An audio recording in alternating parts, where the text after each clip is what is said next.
भारत जोड़ो यात्रा का पहला दिन जम्मू कश्मीर में ख़त्म हो चुका है।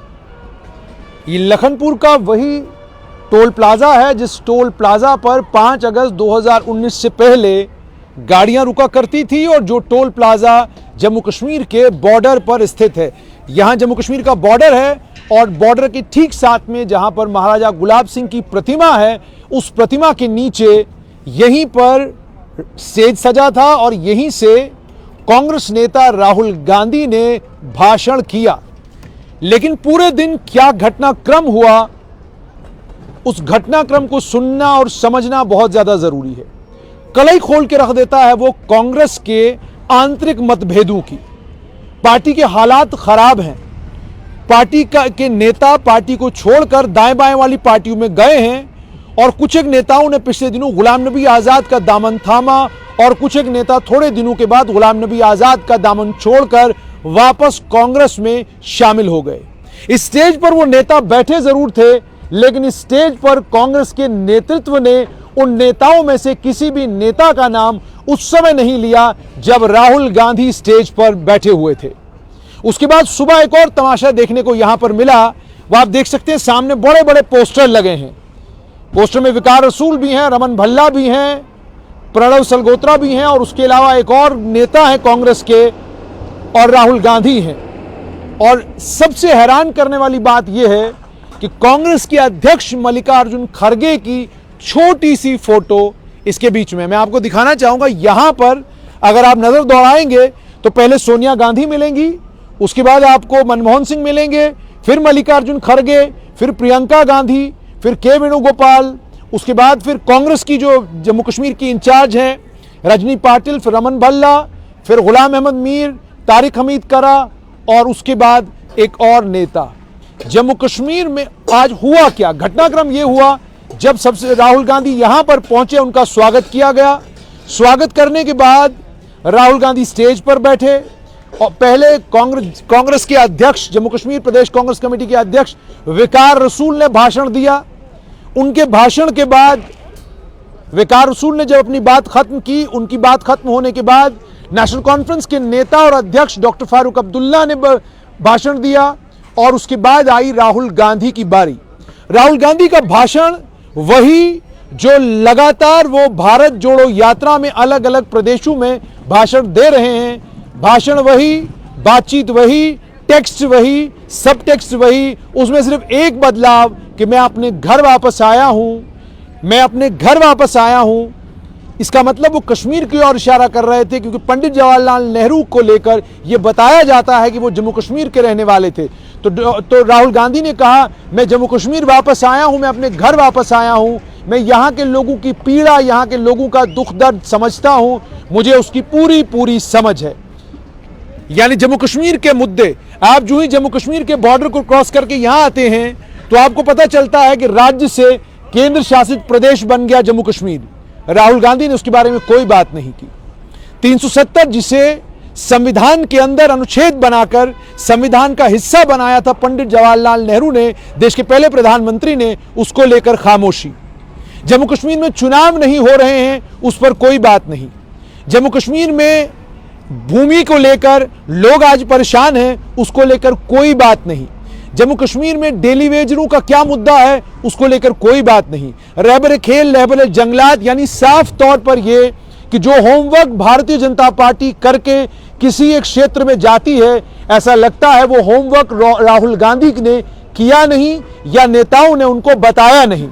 और आज भी जिस समय वो यहां पर आए थे, नेता इस हौड़ में लगे हुए थे कि राहुल गांधी मुझे देख लें, राहुल गांधी मुझे पहचान लें, राहुल गांधी को पता चल जाए कि मैं भी जम्मू कश्मीर में नेता हूं। अगर भारतीय राष्ट्रीय कांग्रेस के अध्यक्ष मल्लिकार्जुन खड़गे हैं तो इतनी उत्तेजना और इतना उत्तेजित राहुल गांधी को लेकर सारे नेता क्यों, ये सवाल सभी लोग पूछ रहे थे। उसके बाद एक और बड़ी चीज जो इसी सभागार में हुई वो ये हुआ कि डोगरा स्वाभिमान संगठन के नेता और पूर्व भाजपा मंत्री चौधरी लाल सिंह जब अपने काफिले के साथ यहां पर पहुंचे, एक बड़ा जनसमूह लेकर आए। वो उससे पहले जिस समय चौधरी लाल सिंह यहां नहीं पर थे, उससे पहले पीछे वाली रो की सारी कुर्सियां खाली थी, वो विजुअल्स आपने देखे होंगे। चौधरी लाल सिंह अपने जनसमूह के साथ यहां पहुंचते हैं और नारेबाजी होती है उनके हक में। चौधरी लाल सिंह यहां पर खड़े रहते हैं और इस इंतजार में रहते हैं कि कांग्रेस का नेतृत्व स्टेज से चौधरी लाल सिंह को स्टेज पर बुलाएगा। लेकिन चौधरी लाल सिंह के नारे जब उनके समर्थक लगाने लगे तो स्टेज से जम्मू कश्मीर प्रदेश कांग्रेस कमेटी के अध्यक्ष वकार रसूल ने कहा, लाल सिंह के नारे मत लगाओ, यहां पर राहुल गांधी के नारे लगाओ। उसके बाद थोड़ी देर के लिए चौधरी लाल सिंह यहां पर खड़े रहे, लेकिन स्टेज से ना तो स्टेज पर जो स्टेज के निरीक्षक थे रमन भल्ला, ना उन्हें लगा कि चौधरी लाल सिंह को ऊपर बुलाया जाना चाहिए, न प्रदेश अध्यक्ष को लगा, ना ही बाकी नेतृत्व को लगा कि चौधरी लाल सिंह ने भारत जोड़ो को समर्थन दिया है, इस समर्थन का सम्मान करना जरूरी है। चौधरी लाल सिंह एक सोच, एक विचार, और चौधरी लाल सिंह कठुआ में जनता के नुमाइंदा हैं, ये लोग सभी मानते हैं। चौधरी लाल सिंह 2 बार लोकसभा, चौधरी लाल सिंह मेंबर पार्लियामेंट रह चुके हैं, चौधरी लाल सिंह मंत्री रह चुके हैं, चौधरी लाल सिंह उधमपुर डोडा लोकसभा क्षेत्र से एमपी रहे हैं और उसके अलावा भारतीय जनता पार्टी की सरकार में मंत्री रहे हैं, कांग्रेस की सरकार में मंत्री रहे हैं। ये सारा कुछ जानने के बाद भी और एक लंबे अंतराल तक कांग्रेस में रहे, 2014 में उनने कांग्रेस छोड़ी, उसके बाद भाजपा में रहे, लेकिन वो यहां पर अपने डोगरा स्वाभिमान संगठन के अपने समर्थकों के साथ नीचे खड़े रहे। लेकिन स्टेज पर जो स्टेज का संचालन कर रहे थे, उन्हें बिल्कुल भी ये पता नहीं चला कि चौधरी लाल सिंह उनके साथ हैं। कांग्रेस के नेताओं ने चौधरी लाल सिंह के घर पर जाकर उनके साथ बैठक की और उनसे समर्थन मांगा और उन्हें समर्थन दिया भी।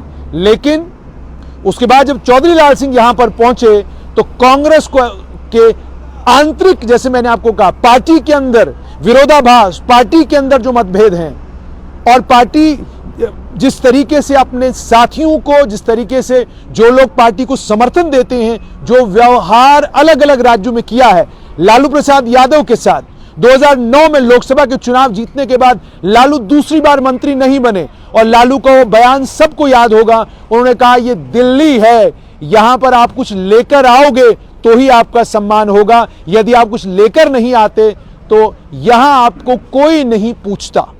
उसके बाद आपको यह भी याद होगा, जम्मू कश्मीर प्रदेश कांग्रेस कमेटी की प्रवक्ता दीपिका सिंह राजावत ने इस बात पर ऐतराज जताया था। के वेणुगोपाल को और रजनी पाटिल दोनों को इसकी जानकारी दी थी और अगर पार्टी को चौधरी लाल सिंह को यहां बुलाना नहीं था या स्टेज पर उन्हें सम्मान उनका नहीं करना था तो पार्टी को दीपिका सिंह राजावत ने जब पार्टी छोड़ी उसे यह बताना चाहिए था। इसका मतलब कहीं ना कहीं पार्टी ने कुछ और सोचा था, जब स्थिति यहां पर बनी तो पार्टी ने कुछ और किया। ये क्यों किया, किस लिए किया, ये तो आने वाला कल बताएगा, लेकिन आज जो यहां पर हुआ वो मैं आपको बता रहा हूं। उसके बाद पार्टी का नेतृत्व, जैसे मैंने आपको बताया कि एक तो लड़ाई इस बात की कि पोस्टर पर किसकी फोटो बड़ी है, किसकी फोटो छोटी है, और उसके बाद आपको जानकर यह भी हैरानी होगी कि यहां पर कई जगहों पर जो लोग पोस्टर लगा रहे थे, जब हमने उनसे पूछा कि ये पोस्टर जो आप लगा रहे हैं ये बताइएगा कि आप कहां से, तो उन्होंने कहा जी ये पंजाब से पोस्टर हैं, हम पंजाब वालों के कहने पर यहां पोस्टर लगा रहे हैं। ये बात भी यहां पर हुई। उसके अलावा कल जयराम रमेश भारत जोड़ो यात्रा की पहली आधिकारिक प्रेस वार्ता कठुआ में करेंगे, चक्री में करेंगे और ये 11:30 बजे प्रेस वार्ता होगी। लेकिन जैसे मैंने आपको कहा, उसके बाद एक और बड़ी सिग्निफिकेंट चीज जो यहां देखने को थी, नेशनल कॉन्फ्रेंस का दलबल भी यहां पर था, नेशनल कॉन्फ्रेंस के जो कार्यकर्ता हैं वो भी यहां पर थे, डोगरा स्वाभिमान संगठन के कार्यकर्ता भी यहां पर थे, कांग्रेस की कार्यकर्ता भी नजर आ रहे थे। यानी जो बड़ी प्रेजेंस थी वो बड़ी प्रेजेंस साफ तौर पर नेशनल कॉन्फ्रेंस और डोगरा स्वाभिमान संगठन के कार्यकर्ताओं की थी। लेकिन कांग्रेस नेतृत्व को शायद इस बात की जानकारी ही नहीं थी कि नीचे जो लोग खड़े हैं कौन लोग हैं, किसके लोग हैं, शायद इसकी जानकारी कांग्रेस के नेतृत्व को थी ही नहीं। इसी के चलते राहुल गांधी भी जब चौधरी लाल सिंह के नारे सुनने लगे, उन्होंने कहा हमने आपके नारे सुन लिए, उसके बाद राहुल गांधी ने लंबा चौड़ा भाषण तो किया, लेकिन जम्मू कश्मीर की स्थिति पर कोई बयान नहीं दिया। कंट्रोवर्सी से बच रहे हैं। जानते हैं जम्मू कश्मीर पर कोई भी बयान देना भारी पड़ सकता है। जानते हैं अगर मैंने बयान दिया तो उसका फायदा भारतीय जनता पार्टी को हो सकता है। जानते हैं कि जम्मू कश्मीर को लेकर मुझे भी वही लाइन लेनी है जो लाइन जम्मू कश्मीर पर बाकी दल ले रहे हैं।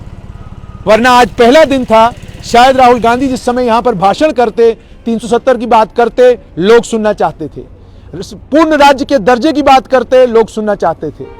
बात करते जम्मू कश्मीर में रोशनी के कानून को पर बात करते, जम्मू कश्मीर में जो बेरोजगारी के मुद्दे, अन्य कई और मुद्दे, उन पर बात कर सकते थे। लेकिन जब आप फीडबैक जमीनी स्तर पर अपने कार्यकर्ताओं से लें तो आपको पता चले कि जमीन पर है क्या। पहला दिन था, हो सकता है कुछ लोगों ने कहा, कुछ जो पत्रकार बंधु हैं उन लोगों ने कहा कि शायद आने वाले दिनों में राहुल गांधी जम्मू कश्मीर पर बात करें, शायद लाल चौक में बयान दें, शायद श्रीनगर में बयान दें, शायद घाटी में जम्मू कश्मीर को लेकर कुछ कहें, शायद पूर्ण राज्य के दर्जे को लेकर कुछ कहें, 370 को डिफेंड करें। शायद ये कुछ राहुल गांधी जम्मू कश्मीर में करेंगे। आने वाले दिनों में समर्थन राहुल गांधी को जम्मू कश्मीर में मिलता है। कितना बड़ा जन सैलाब जम्मू संभाग में राहुल गांधी के साथ चलता है। और आज का दिन अगर देखा जाए तो राहुल गांधी के साथ जो अपना अमला आया हुआ था उनकी तादाद भी अच्छी खासी थी, मगर जो यहां पर लोग मौजूद थे, साफ तौर पर यह कहा जा सकता है कि डोगरा स्वाभिमान संगठन, नेशनल कॉन्फ्रेंस, और अगर ये दो दल नहीं